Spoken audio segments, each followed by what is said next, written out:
Distribution des rôles et symboles utilisés dans l'Apocalypse. Le Seigneur Dieu le Tout-Puissant, c'est Dieu lui-même. La salle du trône de Dieu, c'est le Saint des Saints célestes. L'agneau divin, c'est Jésus, aussi connu sous les noms de Roi des rois, Seigneur des seigneurs, Alpha et Oméga, le lion de la tribu de Juda, le rejeton de David, ou comme un des fils de l'homme, fidèle et véritable, parole de Dieu, témoin fidèle, premier-né de la mort, le souverain des rois de la terre. Jésus est également symbolisé par 3 anges dans l'Apocalypse, l'ange dans le soleil levant, d'Apocalypse 7, 1, l'ange fort, d'Apocalypse 10, 1, et l'ange resplendissant, d'Apocalypse 18, 1. 4 créatures vivantes. Ce sont des êtres célestes près du trône de Dieu qui accomplissent ses ordres et sont les gardiens de sa gloire, probablement les mêmes que les chérubins de l'Ancien Testament. 24 anciens. Il s'agit du corps sacerdotal du Christ dans les cieux, les frères des saints occupés à adorer et intercéder.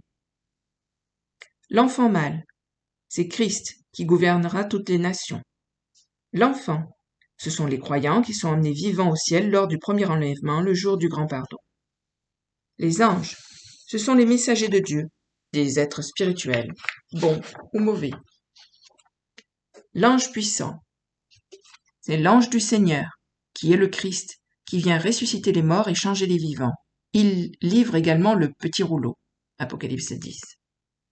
L'ange du soleil levant, c'est une apparition du Christ comme l'ange du Seigneur, scellant les 144 000 d'Israël, Apocalypse chapitre 7. L'ange glorieux, c'est Christ en tant qu'ange du Seigneur, supervisant la destruction de la mystérieuse Babylone et conduisant le reste d'Israël dans le désert, Apocalypse 18. Les 144 000 d'Israël, ce sont des hommes et des femmes d'Israël qui adorent l'agneau au temps de la fin. Ils sont les premiers fruits, les premiers-nés d'Israël sauvé. La Vierge, quelqu'un qui n'a pas été spirituellement corrompu par le système religieux de la prostituée. Les saints, des croyants qui vivent au temps de la fin. Les habitants de la terre, ceux qui habitent la terre, l'humanité, l'homme, tous ceux qui adorent la bête, le dragon ou font partie de l'église de la prostituée. La femme en travail, c'est le reste d'Israël, c'est la femme. Les 2 témoins, Moïse et Élie, ils incarnent également les caractéristiques de Josué, le souverain sacrificateur, et de Zorobabel dans Zacharie 4, et de Jean-Baptiste, le précurseur du Christ. Les étoiles, ce sont des anges ou des étoiles littérales dans le ciel. Le dragon, c'est Satan, le serpent ancien, le diable. La prostituée, c'est la mystérieuse Babylone, également appelée la femme qui chevauche la bête. C'est le premier des 2 systèmes religieux de la fin des temps. Cette religion sera peut-être basée à Rome, mais elle représente plutôt un amalgame de toutes les religions et elle est mondiale. La bête écarlate, c'est le 7e roi de la fin des temps. Il règne en conjonction avec la prostituée avant le point médian. La bête de la mer, c'est le 8e roi des temps de la fin qui règne sur le 7e royaume. Il règne avec le faux prophète, la bête de la terre, et les 10 rois. Une continuation du 7e roi ou bête qui montre du gouffre sans fond. La bête de la terre, le faux prophète, c'est le porte-parole, le faiseur de miracles, et le trompeur en chef au service de la bête de la mer, le 8e roi, la bête qui monte de l'abîme ou Apollyon. Apollyon, ange du gouffre sans fond, ou de l'abîme ou de l'abysse, qui incarne le 8e roi à la fin des temps, aussi connu sous le nom d'Abaddon, le destructeur, le roi des veilleurs. 10 cornes, ce sont 10 rois de la fin des temps qui gouvernent avec la bête de la mer.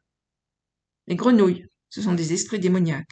Les sauterelles, ce sont les veilleurs qui ont été emprisonnés dans la fosse et seront relâchés au cours des derniers jours. La mariée, ce sont les habitants de la Nouvelle Jérusalem. Les églises, ecclésia de Dieu, ceux qui sont appelés hors du monde et à Dieu, dans Apocalypse 2 et 3. Les 144 000 d'Israël sont les membres des 7 églises. Le cavalier sous le cheval blanc, c'est le 7e roi représenté par Nimrod. Nimrod était le prototype de l'Antichrist mentionné dans la Genèse, le chef de Babel qui a été transformé en un homme puissant, un Giborim, un homme puissant. en hébreu. La ville sainte, Jérusalem, terrestre et céleste. Sodome et Égypte, Jérusalem sous le règne du 8e roi. Nuage ou nuée, la manifestation de la gloire de Dieu, une forme de transport céleste. Rouleau avec 7 sceaux, c'est l'acte de jugement contre la terre et ses habitants. Corne, c'est le pouvoir ou l'autorité. Yeux, c'est qui voit tout. Omniscient. Petit rouleau, l'autorisation céleste de reconstruire le temple. 2 oliviers et 2 chandeliers, Moïse et Élie, archétype de Josué le grand prêtre et de Zorobabel, qui ont supervisé la reconstruction du 2e temple dans Zacharie 3 et 4. Raisins, des êtres vivants voués à la destruction dans le pressoir de la colère de Dieu. Grande tribulation. Il y a 3 grandes tribulations différentes.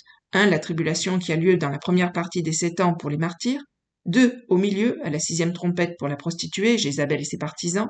Et 3, la tribulation qui a lieu pendant la 2e moitié des 7 ans pour Israël. Marque de la bête.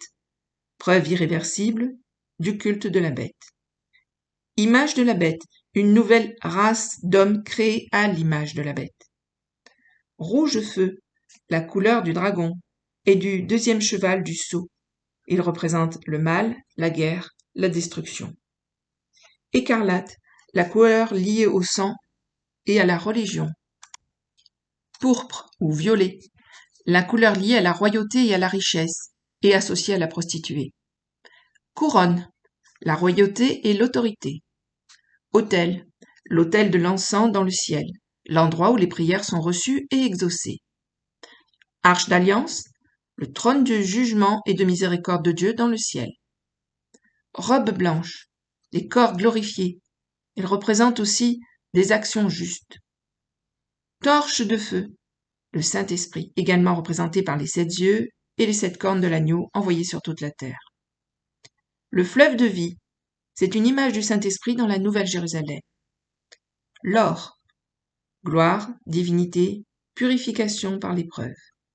Le chandelier, ce qui facilite la distribution de la lumière et de la vérité spirituelle.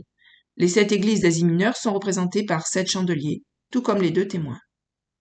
Trompette, ce qui annonce quelque chose. Les eaux, les peuples, multitudes et nations. La mer, le lieu des morts, y compris la bête qui est morte. Tribulation, persécution et procès. La terre, le lieu du vivant. La terre du vivant également, une référence à la terre d'Israël parfois.